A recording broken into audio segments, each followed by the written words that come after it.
awkward or weird or strange anymore is because of you guys.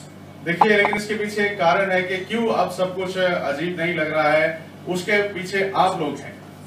You guys as the pastors here, and you guys have taken us in so well. You've been so encouraging and so helpful to us. आप लोग जो खास तौर पे यहाँ के जो leaders हैं, आपने बड़े अच्छे से हमारा स्वागत किया, अपने टीम में शामिल किया और बड़े अच्छे से हम लोगों की देखभाल आप लोगों ने की. And then the pastors' wives.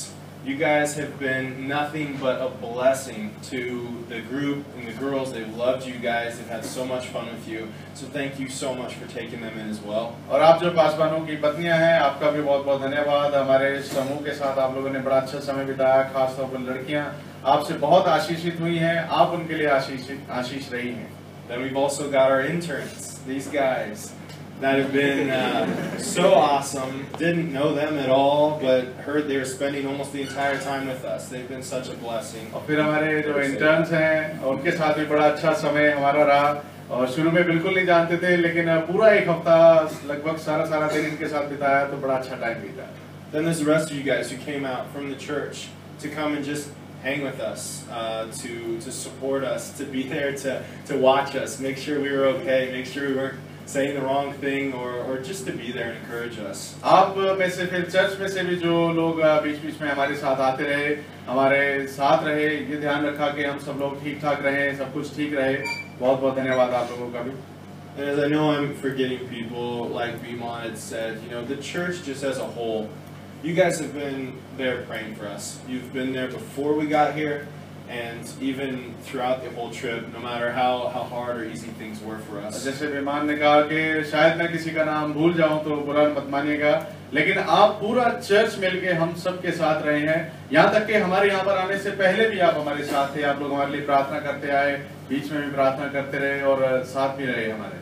So today is a bit of a bittersweet day for us as we're leaving. और आज थोड़ी सी मिली-जुली भावना हमारे दिल में है, क्योंकि आज हम लोग वापस जा रहे हैं. But we're thankful to be here for somewhat of a family reunion, as I'd like to say. लेकिन do you know, this is a bit like a family reunion. जैसे लेकिन अच्छा लग रहा है कि एक तरह से हम परिवार के रूप में एक बार फिर से मिल रहे हैं. So thank you guys for being so kind and supportive of us and taking us in. बहुत बहुत धन्यवाद आप लोगों का कि आपने इतने अच्छे से हमारी देखभाल की और इतना अच्छा हमारा स्वागत किया. All right, enough of that sappy stuff. Let's get to it. आइए आगे बढ़ेंगे. All right, so I've got a story for you. This is a story that I read not too long before I came here. आप लोगों के बीच में मैं कहानी रखना चाहता हूँ, एक ऐसी कहानी जो यहाँ आने से कुछ दिन पहले मैंने पढ़ी थी. This story has some really crazy parts to it, but I thought it might be able to apply to you guys. इस कहानी में कुछ बातें थोड़ी अजीबोगरीब हैं, लेकिन मुझे लगा कि शायद आपके लिए फायदेमंद होगी. There was this particular guy that God spoke to. एक व्यक्ति था जिससे परमेश्वर ने बात की. This guy was 80 years old. He was a fugitive, and it had been about 40 years since he had formal education. और ये जो व्यक्ति था उसकी उम्र लगभग 80 साल थी और एक तरह से कह सकते हैं वो भगोड़ा था, कहीं दूसरी जगह पर जाकर रह रहा था और लगभग 40 वर्ष से उसे कोई फॉर्मल एजुकेशन नहीं मिली थी. This guy had a bad job. He got adopted into a family that rejected God altogether. और उसका काम भी कुछ अच्छा नहीं था. एक ऐसे परिवार में वो पला बड़ा था जिसने परमेश्वर को पूरी तरह से ठुकराया हुआ था. And to add to this guy was also a murderer. और एक बात और भी थी कि ये व्यक्ति ने एक हत्या भी की थी, हत्यारा भी था. And that's why he was the fugitive. He had run from the place where he had murdered someone. इसीलिए वो भगोड़ा था, अपनी जगह छोड़कर कहीं और भाग गया था. So this is kind of a mess. This guy is all over the place, and not quite the all-star guy. बहुत ही बिगड़ा हुआ व्यक्ति था ये, इसका जीवन अच्छा नहीं था. But God comes to him and he says, "Hey, I need you to go into a place where I have some people who are kept captive, and I need you to free them." लेकिन परमेश्वर ने उससे बात की और कहा कि मैं चाहता हूं कि तुम एक जगह जहां मैं भेजना चाहता हूं तुम्हें वहां पर जाओ. वहां पर कुछ लोगों को बंदी बना के रखा गया है, उन्हें छुड़ा कर लाओ. And if you're anything like me, immediately when I read this, I put myself in his position and thought, how am I going to do that? I'm not equipped. How is this guy going to do this? अगर आप मेरी जगह होते तो आप भी यही सोचते, मेरी तरह ही सोचते कि ये काम कैसे कर सकता है व्यक्ति, कोई इसकी तैयारी नहीं हुई है, उसके लिए कुछ नहीं है, बस ऐसे ही इसको भेजा जा रहा है. And God replies, He says, I will be with you. लेकिन परमेश्वर ने उसे कहा कि मैं तुम्हारे संग जाऊंगा. That's it. बस इतना ही. He doesn't give him a 1 to 10. He doesn't give him a pamphlet to show him how to do it. He doesn't give him a class. He just says, I'll be with you. ना तो परमेश्वर ने उसे कुछ दिखाया कि काम कैसे करना है, ना कुछ उसकी तैयारी करवाई, ना कुछ उसको साजो सामान दिया, बस इतना कहा कि मैं तुम्हारे साथ रहूंगा. So today I want to ask you guys this question. आज मैं आप लोगों के सामने ये सवाल रखना चाहता हूँ. Has there ever been a time where God called you to walk by faith and you felt very unprepared or unqualified? क्या आपके जीवन में ऐसा कभी समय आया है जब परमेश्वर ने आपको विश्वास से चलने के लिए कहा, लेकिन आपको ये महसूस हुआ कि मैं इसके लिए तैयार नहीं हूँ, मेरी कोई तैयारी नहीं हुई है? I wanted to ask Victoria to come up here to just share a moment in her life where maybe God had called her into a moment where she felt unequipped or not qualified. Victoria से हम सुनेंगे कि किस तरह उसके जीवन में एक ऐसी घटना घटी जहाँ पर परमेश्वर ने उसे कुछ करने के लिए बुलाया, लेकिन विश्वास की इस यात्रा के लिए वो बिल्कुल तैयार नहीं थी. So about 8 months ago, लगभग 8 महीने पहले की बात है. Josh, who is our head youth pastor, Josh जो कि हमारा हेड यूथ पास्टर है, Jason's boss, जेसन का जो बॉस है, he asked if I would go and get lunch with him. उसने मुझसे पूछा कि क्या मैं उनके साथ खाना खाने चल सकती हूँ. And I thought that was kind of weird, but I was like, okay. मुझे थोड़ा अजीब तो लगा, लेकिन मैंने कहा ठीक है. And when we were eating, we were just talking about life and other things. खाना खाते समय हम जिंदगी के बारे में और कुछ बातें कर रहे थे. And he offered me a job at the church. और उन्होंने मुझे चर्च में एक काम के लिए पूछा, नौकरी के लिए पूछा. The job was called a youth shepherd. और उस जो नौकरी की जो पोस्ट थी उसका नाम था Youth Shepard. And the girl who had it before me was a girl that I really, really looked up to. और ये जो उस मुझसे पहले जो लड़की काम कर रही थी, वो उसको मैं अपना एक तरह से आदर्श मानती थी. The job was basically to invest in the students and be a good role model for them. काम सिर्फ इतना मुझे करना था कि मैं अपने जो स्टूडेंट्स हैं उनकी जिंदगी में अपना निवेश करूं और उनके लिए एक अच्छा आदर्श बन के दिखाऊं. Berean's a little bit bigger than Navjeevan, and there's about 500 students just in middle school and high school. जो बेरियन चर्च है वो नवजीवन से थोड़ा सा ही बड़ा है. हमारे जो वहाँ के स्टूडेंट हैं, मिडिल स्कूल के और हाई स्कूल के जो स्टूडेंट्स हैं, उनकी कुल गिनती 500 के आसपास है. I hardly knew any of them, and on top of that, I felt like my life was a mess. मैं उनमें से किसी को भी ज्यादा अच्छी तरह नहीं जानती थी, और दूसरी बात ये कि मुझे लग रहा था मेरी खुद की जिंदगी इतनी अच्छी नहीं चल रही है. College was getting really hard for me, and I wasn't being a very good friend to my friends, and I was falling into a lot of temptation. College मेरे लिए अच्छा नहीं चल रहा था. मैं अपने दोस्तों के लिए एक अच्छी दोस्त साबित नहीं हो पा रही थी, और बहुत सारी परीक्षाओं का सामना मैं कर रही थी. I prayed that God would really make it clear if He wanted me to take this job or if I should let them give it to someone else. मैं ये चाह रही थी कि परमेश्वर मुझे स्पष्टता से बताएं क्या मैं इस काम को लूं या किसी और के पास इसे जाने दूं. I had only been going to the church for about 2 years, so part of me thought maybe they just don't know me very well. Church में जाते हुए मुझे अभी तक सिर्फ 2 साल ही हुए थे, तो मेरे मन में एक ये विचार भी आ रहा था कि शायद ये लोग मुझे ज्यादा अच्छी तरह जानते नहीं हैं. God really told me though that even though I'm a lot younger than everyone else on the team, and even though they might not know me very well, this is what He wanted for me. परमेश्वर ने लेकिन मुझे ये बात कही कि हालांकि तुम वहाँ पर जितने भी लोग हैं उन सबसे उम्र में छोटी हो और पूरी टीम में यानी कि सबसे छोटी हो, और ये लोग तुम्हें ज्यादा अच्छी तरह जानते भी नहीं है, लेकिन फिर भी मैं चाहता हूँ कि तुम इस काम को लो. I accepted the job and was really excited, but also really scared. मैंने उस काम को ले लिया. मैं बहुत उत्साहित भी थी, लेकिन डरी भी हुई थी. But God taught me a lot about relying on Him and that He would totally carry me through it. लेकिन परमेश्वर ने मुझे इस बात का भरोसा दिलाया कि वो मेरी देखभाल करेंगे, मेरे साथ रहेंगे. He made it really easy to connect with the students and even used my brokenness to connect with them. परमेश्वर ने मेरे लिए आसान बना दिया कि मैं सब स्टूडेंट से अच्छी तरह अपना संबंध बना पाऊं और जो मेरा एक तरह से टूटा हुआ जीवन था उसके जरिए भी मैं उनसे जुड़ पाऊं. He showed me that if I'm willing, He will work through me and He will make me equipped. परमेश्वर ने मुझे ये दिखाया कि यदि मुझ में इच्छा है तो परमेश्वर मुझे इस्तेमाल करेंगे और तैयार करेंगे. He really did make His power perfect in my weakness. परमेश्वर ने सचमुच मेरी कमजोरियों में अपनी शक्ति को उजागर किया. And now I was asked to lead this team to India. अब मुझसे कहा गया कि मैं इस टीम को लीड करके इंडिया लेके आऊं.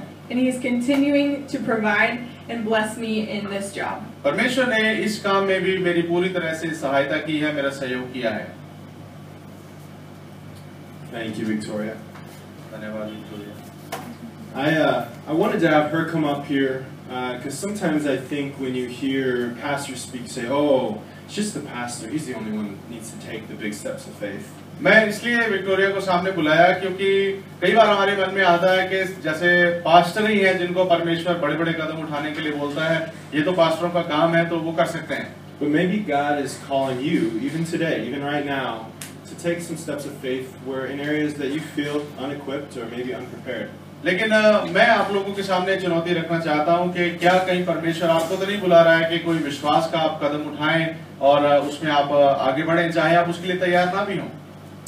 I'd like to share a moment of a time in my life where I didn't feel like I was prepared or that I knew what to say to this type of person that God called me to talk to. मेरे जीवन में भी एक ऐसी घड़ी आई जब परमेश्वर किसी व्यक्ति से बात करने के लिए मुझे बुला रहे थे, लेकिन मैं ये सोच रहा था कि शायद मैं उससे बात करने के लिए तैयार नहीं हूँ. So last time I came to India, Jeff and I stopped, I think I may have told you guys last time, at an oasis in Mumbai, a place that opens a door for girls who've been sex trafficked. पिछले बार जब मैं और Jeff आए थे तो मैंने शायद आप लोगों को बताया था कि हम लोग ओएसिस गए मुंबई में जहां पर लड़कियों की तस्करी की जाती है. And this experience was much more just for exposure and to open my eyes to really what might be going on around the world.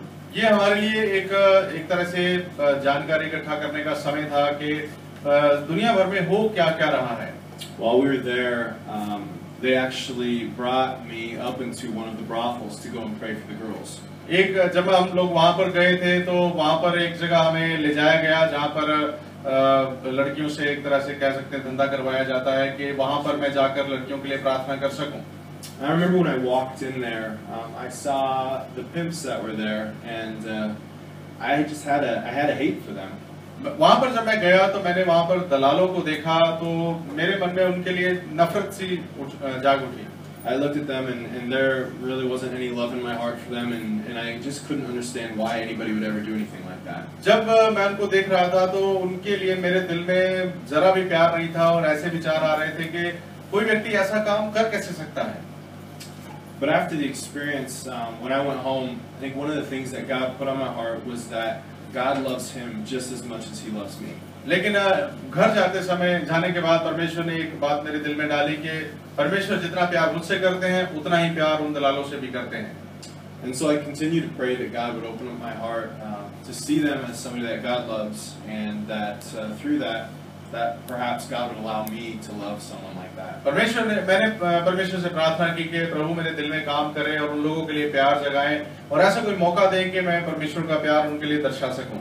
Just this last week, we also went back to the same place, and I got the opportunity to go back into the same brothel yet again.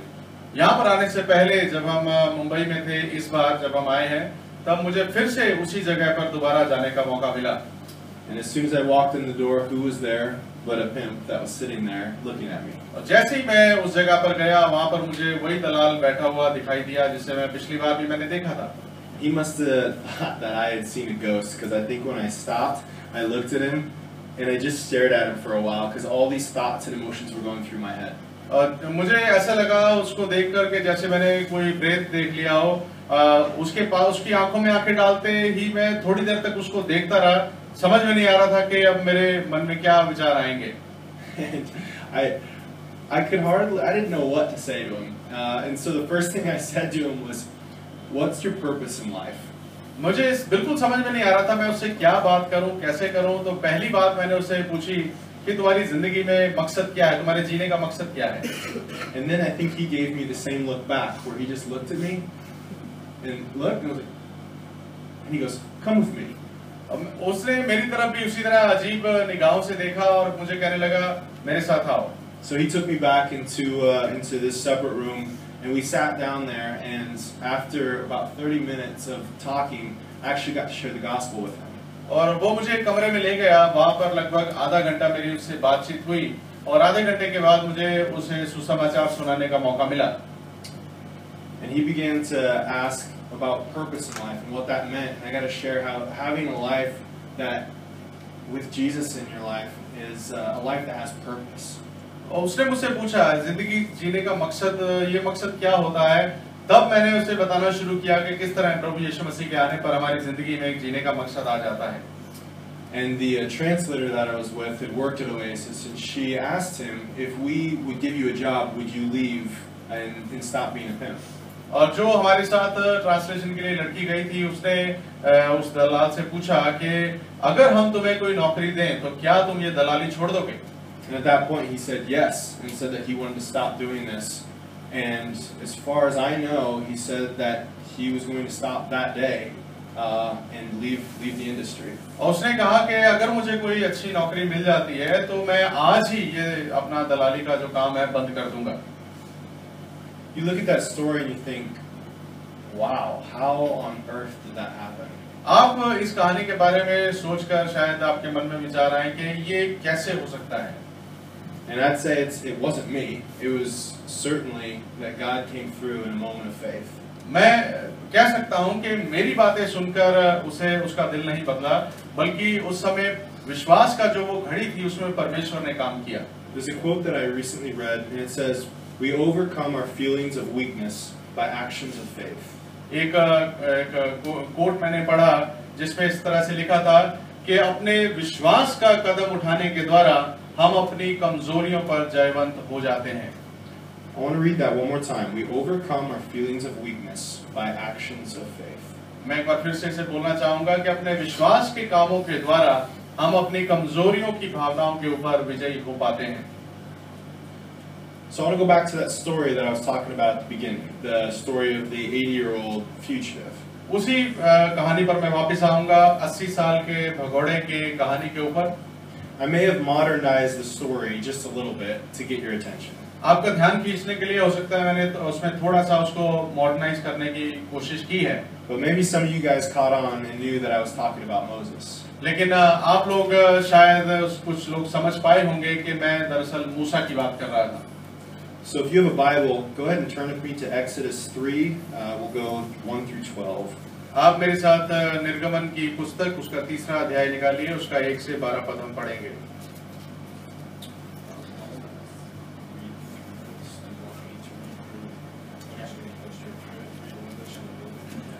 All right, I'm going to go ahead and just read through this.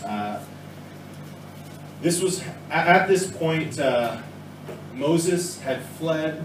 He had murdered somebody. He's out in the field and he's taking care of sheep at this point. मूसा के जीवन का ये जो समय है जो हम पढ़ने जा रहे हैं, ये हत्या करके भाग चुका था तब तक, और जहाँ पर ये रह रहा था वहाँ पर भेड़ें चरा रहा था। All right, so I'll read this in English and then you can go. पहले इंग्लिश में हम पढ़ेंगे फिर हिंदी में। Now Moses was tending the flock of Jethro, his father-in-law, the priest of Midian, and he left the flock to the far side of the wilderness and came to Horeb, the mountain of God. There the angel of the Lord appeared to him in flames of fire from within a bush. Moses saw that though the bush was on fire, it did not burn up. So Moses thought, I will go over and see this strange sight, why the bush does not burn up. When the Lord saw that he had gone over to look, God called him from within the bush, Moses, Moses. And Moses said, Here am I. Do not come any closer, God said. Take off your sandals, for the place where you are standing is holy ground. Then he said, I am the God of your father, the God of Abraham, the God of Isaac, the God of Jacob. And at this, Moses hid his face because he was afraid to look at God. The Lord said, I have indeed seen the misery of my people in Egypt. I have heard them cry out because of their slave drivers, and am concerned about their suffering. So I have come down to rescue them from the hand of the Egyptians, and to bring them up out of the land into a good and spacious land, a land flowing with milk and honey, the home of the Canaanites, Hittites, Amorites, Perizzites, Hivites, and Jebusites, a lot of Zites. And now the cry of the Israelites has reached me, and I have seen the way the Egyptians are oppressing them. So here's the part. So now go. I am sending you to Pharaoh to bring my people, the Israelites, out of Egypt. But Moses said to God, who am I that I should go to Pharaoh and bring the Israelites out of Egypt? In the final verse, and God said, I will be with you. And then he continues from there. But I want to end there, that I will be with you. मूसा अपने ससुर यित्रो नामक मिद्यान के याजक की भेड़ बकरियों को चराता था, और वह उन्हें जंगल की पश्चिमी ओर होरेब नामक पर्वत के पास परमेश्वर के पर्वत के पास ले गया। और परमेश्वर के दूत ने एक कटीली झाड़ी के बीच आग की लौ में उसको दर्शन दिया, और उसने दृष्टि उठाकर देखा कि झाड़ी जल रही है पर भस्म नहीं होती। तब मूसा ने कहा, मैं उधर जाकर इस बड़े आश्चर्य को देखूंगा कि वह झाड़ी क्यों नहीं जल जाती।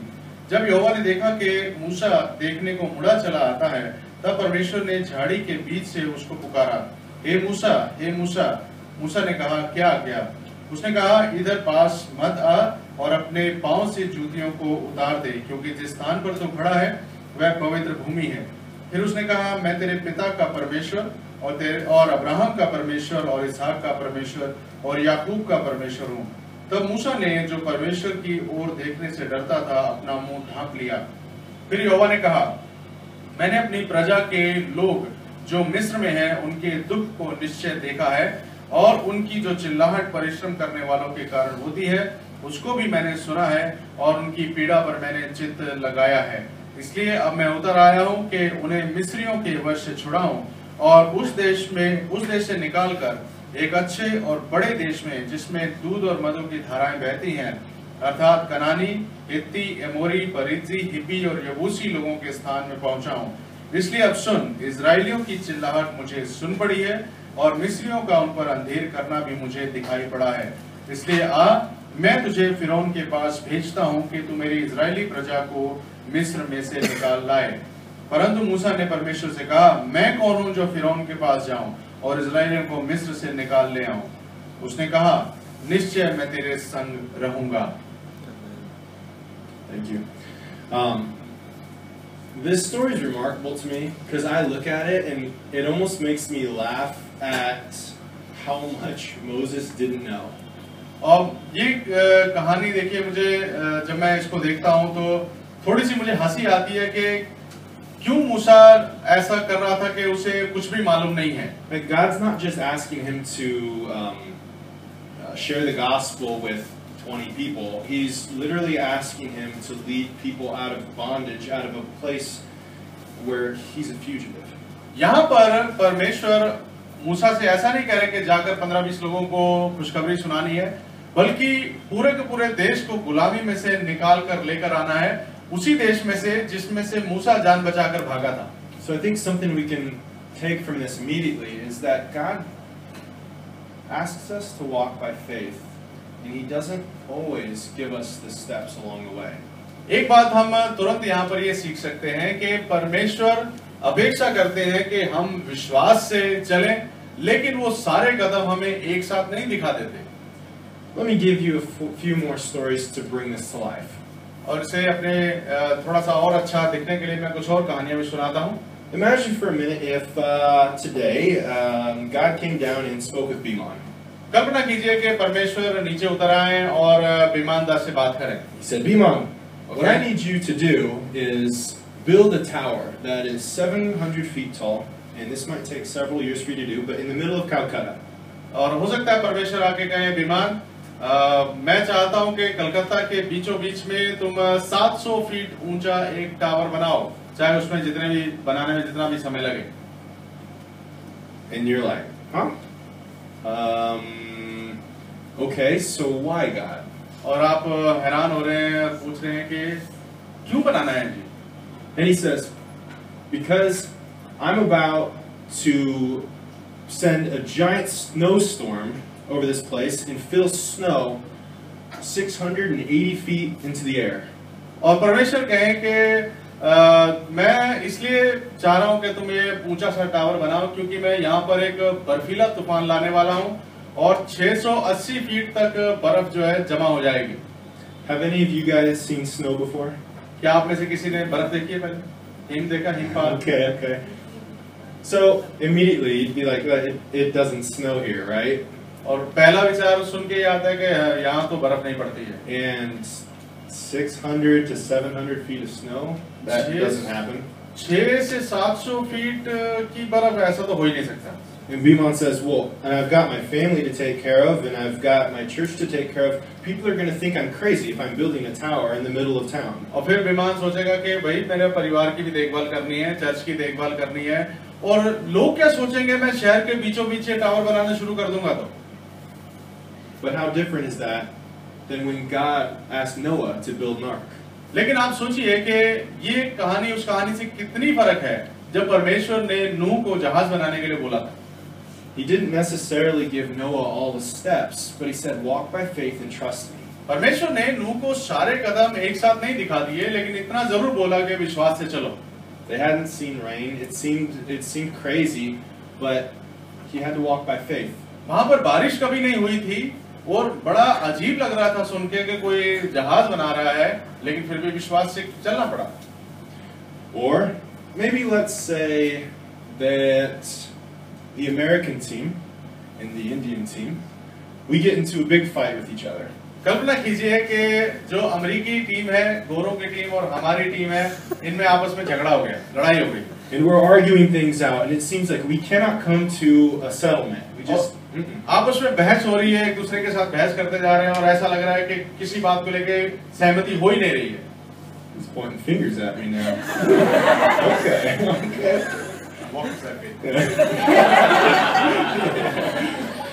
So we get in a big argument and we can't settle things, and I say, Mom, bring somebody who will come and talk to me and share the truth.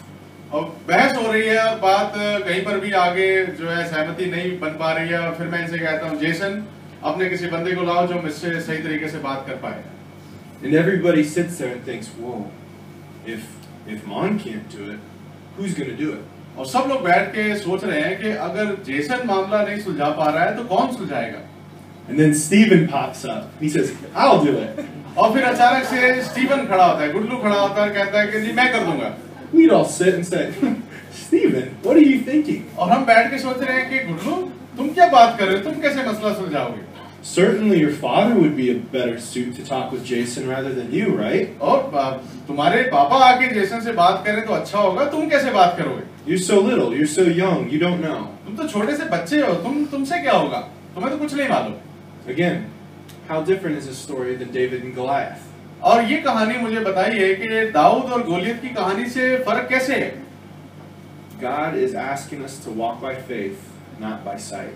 परमेश्वर चाहते हैं कि हम विश्वास से चलें, देखकर दृष्टि से नहीं चलें. We can look throughout Scripture. It's full of stories where God calls people to step up and walk by faith and not by sight. हम परमेश्वर के वचन में बार-बार ये होता हुआ देख सकते हैं कि परमेश्वर हमें बार-बार कह रहे हैं कि विश्वास से चलो, देखकर मत चलो. But if you guys are anything like me, something happens immediately, and it's called an excuse. अगर आप मेरे जैसे हैं तो अचानक से हमारे साथ कुछ होता है, हम कुछ बोलना शुरू कर देते हैं और वो होते हैं बहाने बनाना. Or perhaps, if I was to be honest, maybe an insecurity. और अगर मैं ईमानदारी से बोलूं तो थोड़ी असुरक्षा की भावना भी आती है. And I'm going to fight it with just about everything that I possibly can. और मैं उसका विरोध करूंगा, भरसक प्रयास करूंगा कि जैसे भी हो सके मैं इस बात को रोकूं कि मैं विश्वास से कदम ना उठाऊं. Let me give you some of the excuses I've used in life. मैंने अपनी जिंदगी में जो कुछ बहाने परमेश्वर को दिए हैं वो मैं आपको सामने रखना चाहूंगा. I'm not smart enough. मैं तो ज्यादा समझदार भी नहीं हूँ. I'm not cool enough. मैं तो ज्यादा चतुर भी नहीं हूँ. I'm scared to talk in front of people. लोगों के सामने बात करने से मुझे डर लगता है. I don't have enough time. मेरे पास समय भी नहीं है. I don't know how to do that. मुझे नहीं मालूम ये काम कैसे होगा. What if they laugh at me? अगर वो मेरे ऊपर हंसेंगे तो? What if I fail? अगर मैं असफल हो गया तो that's not my strength. मैं इसमें ये काम नहीं कर सकता, ये मेरा बल नहीं है। I'm too young. मैं बहुत छोटा हूँ, मैं अभी जवान ही हूँ। The list could go on and on and on, but I don't want to bore you. और ये लिस्ट बहुत लंबी लंबी होती जा सकती है। And God replies, I will be with you. परमेश्वर लेकिन एक ही बात कहते हैं, मैं तुम्हारे संग रहूंगा। I'm sure on this trip that the students that I brought have had many moments where they've questioned things.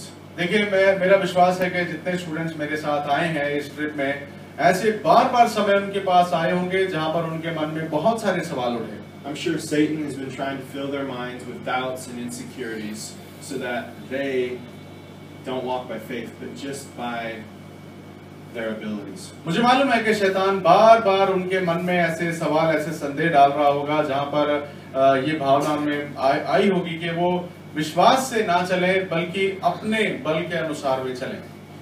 Imagine for a second, थोड़ी देर के लिए सोचिए, committing to coming on this trip and then realizing that you have to ask from your friends and family to get money to support you to come. आपने हाँ तो कर दिया इस ट्रिप में आने के लिए, लेकिन फिर इस ट्रिप के लिए जो खर्चा होना था उसके लिए आपको पैसे अपने दोस्तों से या अपने घर वालों से इकट्ठा करने हैं। What happens if the money doesn't come? अगर पैसे इकट्ठा नहीं हुए तो फिर क्या करेंगे? What happens if people look at you and say, well, why should I send you rather than somebody else? आप ऐसा तब क्या होगा जब लोग ये कहें कि आपको क्यों भेजें, किसी और को भेज देना चाहिए? It's a moment of faith. ये विश्वास की घड़ी होती है। Maybe they're walking into a culture that they don't know anything about. और ये भी विचार आ सकते हैं कि ऐसी संस्कृति में हम जा रहे हैं जिसके बारे में हमें कुछ नहीं हम लोग जानते। And I'm asking them to go into a mall to meet somebody they don't know in a culture they don't know and share the gospel. मैं ऐसे लोगों के बीच में मॉल में लोगों को भेज रहा हूँ जिनके ना तो ये संस्कृति को जानते हैं ना उन लोगों को जानते हैं, सीधा जाके उन्हें सुसमाचार सुनाना है। There's a lot of questions that I think would come up in my mind of insecurities and doubts. मुझे मालूम है कि बहुत सारी असुरक्षा, बहुत सारे संदेह की बातें मेरे मन में भी उठी। Or maybe there's the moment that almost everyone on our team experienced where we are bent over the toilet, not feeling good and very sick. और मुझे ये भी मालूम है कि हमारी टीम के ज्यादातर लोग जो हैं बार टॉयलेट जाना पड़ा, बीमार पड़ गए हम लोग, बहुत कुछ हुआ। Beginning to ask God, where are you in this? I came all the ways over here, and this entire day I haven't been able to go out and do ministry. परमेश्वर से फिर हमने ये भी पूछा, परमेश्वर ये सब क्या हो रहा है? हम यहाँ पर मिनिस्ट्री करने के लिए आए, लेकिन पूरा दिन हमें कमरे में ही रहना पड़ा, बाहर नहीं हम जा पाए। But I would say God has been faithful because last night it was pretty obvious that He came through. और लेकिन मेरा ये मानना है कि परमेश्वर हमारे हर समय साथ थे। कल रात का जो प्रोग्राम हुआ उससे पता लगता है कि किस तरह परमेश्वर ने काम किया। Again, the quote that I said earlier, we overcome our feelings of weakness by actions of faith. मैं फिर से वही बात कहूँगा कि अपने विश्वास के कदम उठाने के द्वारा हम अपनी कमजोरियों पर विजयी होते हैं। So I want to take a minute to get practical with you guys. थोड़ा सा समय लूंगा मैं प्रैक्टिकल होने के लिए आप लोगों के साथ। I think it's very easy for us to continue to talk. Yes, I need to have faith, or I need to do this or that. देखिए ये बोलना आसान है, अच्छा है कि हाँ विश्वास होना जरूरी है, हम लोग विश्वास करेंगे। And then as soon as we leave, we go back to life, things get busy, and we're all honking our horns. और जब हम यहाँ से बाहर जाते हैं, अपने घर जाते हैं, तो बस वही आम जिंदगी शुरू हो जाती है। आम जिंदगी, आम काम करते हैं, बहुत सारा बार हॉर्न सुनते हैं। So I want to ask you guys, in your life, what have been excuses that you've made when God has called you to step up and take an action of faith? मैं आप लोगों से पूछना चाहूंगा कि जब परमेश्वर ने आपको आपके जीवन में विश्वास के कदम उठाने के लिए बोला, तो आप लोगों ने कौन-कौन से बहाने बनाए? So this is the moment where you can't zone out and not listen to me. Literally think in your head, what's a moment where you said, maybe I'm not good enough, or I'm too scared, or whatever the excuse is. कौन सी घड़ी थी जब आप सोच के देखिए, थोड़ा विचार कीजिए, कौन सी ऐसी घड़ी थी जब आपने ये बहाने बनाया कि नहीं मैं ये काम नहीं कर सकता, ये मेरे से नहीं होगा, मैं ज्यादा अच्छे से नहीं कर पाऊंगा। Maybe this is different because you don't do this in main church very often, but I'm going to try something new. हो सकता है ये थोड़ा सा अलग लगे आपको, आमतौर पर चर्च में ऐसा नहीं किया जाता है, लेकिन मैं कुछ करना चाहूंगा। What I want you to do is think of maybe one or two of those excuses that you've used, and I want you to tell your neighbor beside you what that excuse was in your life at one point. मैं चाहता हूं कि आप वो एक या दो बहाने सोचिए जो आपने परमेश्वर को दिए और अपने साथ बैठे हुए व्यक्ति को बताइए कि ऐसा कब हुआ, कौन सा बहाना था। So, I'm going to give you just a few seconds here to just take a minute and tell your neighbor next to you, maybe I had a moment where God called me to do this, and because of an insecurity, because of this insecurity, I didn't do it. परमेश्वर ने, मैं थोड़े सी second आपको दूंगा, कुछ second ही, कि आप अपने पड़ोसी को बताइए कि परमेश्वर ने क्या कुछ करने के लिए आपको बोला, फिर आपने ये बहाना बनाया कि नहीं मैं ये नहीं कर सकता।